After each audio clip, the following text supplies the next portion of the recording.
Welcome, my name is Colleen Tauke and I'm the sewing specialist at Bonds & Porter. In this Quilting Quickly tutorial, I'm going to show you how to make the blocks for the quilt called Stars for Edith. For more about the pattern for this quilt, visit our website. Now we're going to use 10-inch squares and we're going to use 20 pairs of these wonderful reproductions in browns and pinks, purples, and tans. Wonderful prints, and then we're going to use a tone-on-tone kind of a cream background. The reason why we would love to use a pre-cut pack is that you can have all the fabrics from a fabric line instead of having to go out and buy 20 fabrics. So think about that as a possibility for your next quilt project. We are going to pair up each of the prints, or each of the pairs of prints, with a light background, 10-inch square, and then we're going to mark it. Let's see. We can use a rotating mat to help us out here a little bit. And layer up the mats because we're going to be marking in two different directions. And we're going to mark corner to corner in both directions. And this is going to be our cutting line, or at least one of our cutting lines later.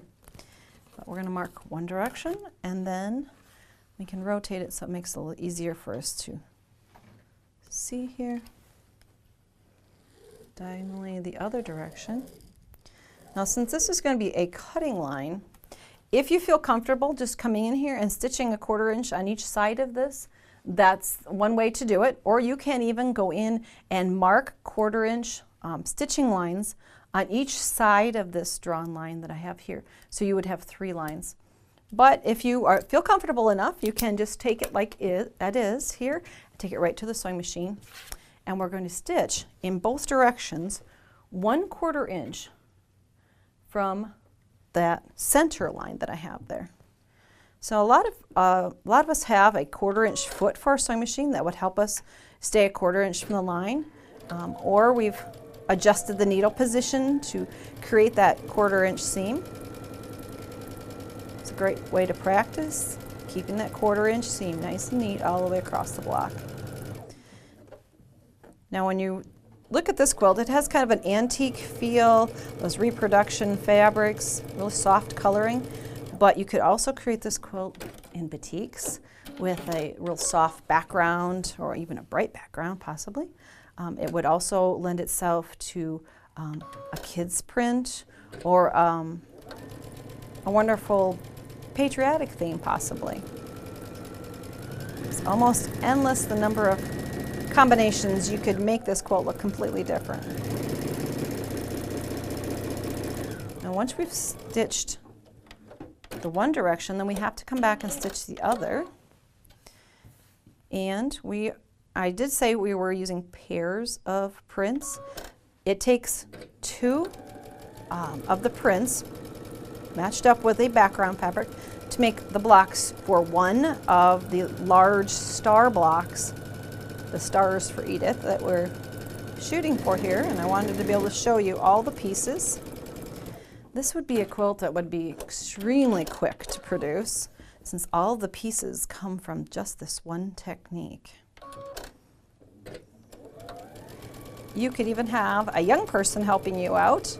If they aren't real proficient at the sewing part of it yet, they could be marking all of your diagonals across your blocks and pairing them all up for you, getting them ready for stitching, and then it could be a team effort to create a quilt. Great way to introduce a young person to quilting.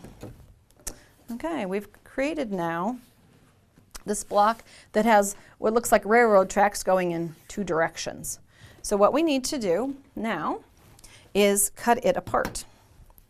And it seems like we should just cut those diagonals, but we're trying to create 8 at a time triangle squares, which means that we want to come in here first and measure over 5 inches, matching it with a cut edge along one side of your block. That 5-inch line should then go right through the X's created by our stitching. And we're going to dissect it right down the center. Rotate that mat, and we're going to do that one more time. 5 inches along one side here, It should go, again, right through those crossed lines X made by the stitching. And then there are two last cuts we need to make. We need to go diagonally in both directions. That's why this idea of a rotating mat or a mat on top of another, so that you can easily just shift and not have to move everything apart. You can make long slices between triangles. This is one of the fastest ways to make triangle squares, and one of the nice and neat tidy ways, because when you open these up, you'll see you have triangle squares and your bias is in the diagonal. Everything on the outside is straight of grain. So now you've created 8 matching pieces that can all be taken to the ironing board at once to be pressed. Now, there are many ways to create triangle squares. In this pattern, we're using the triangle squares to make one big block, and they are all the same color combination. Therefore, why not make 8 at a time if you can? So we can set the seam open towards the dark, pulling all the way open. Once your ironing board surface is warmed up like this, just lay the next one on. The heat from the ironing board will reflect and help press the next one along, and you can just keep going until you get to the edge of your ironing surface, basically. One after the other to create all the triangle squares you need. Again, this would be a great place to, if a young person or a new quilter wants to learn some of the techniques. Pressing is half the game. If things aren't pressed, it creates inaccuracy in our piecing, so practicing that pressing technique is kind of vital to the beginnings of good solid skills as a quilter. So you just step one after the other. The heat of the iron does all the work. And 8 at a time. Okay, then we would then create that process over again to create the other half of our star. We'll lay these out to start creating.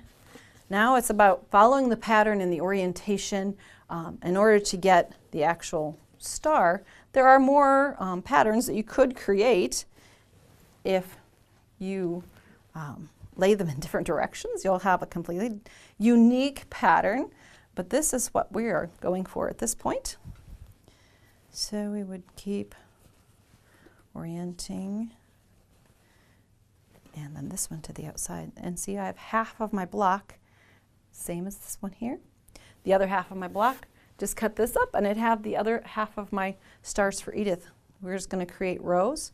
So join blocks, row 1, 2, 3, 4, and then join the rows together. Now, I will turn my block over here quick, give you one little tip.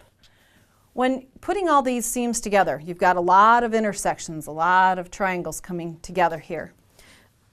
Don't be afraid, if you need to press seam allowances open. Yes, they are narrow, but it does help reduce the bulk at different points. So if when you're trying to press your block, it seems like everything's coming together, it's getting so thick, try pressing it open. It's an option. As quilters, we can sometimes think press everything to one side, but not every time. So that's what the block in Stars for Edith looks like. And then putting together 4 by, let's see, 1, 2, 3, 4, 5, 6. Got all the stars we need. For more of our videos, visit our website. Thanks for joining me today.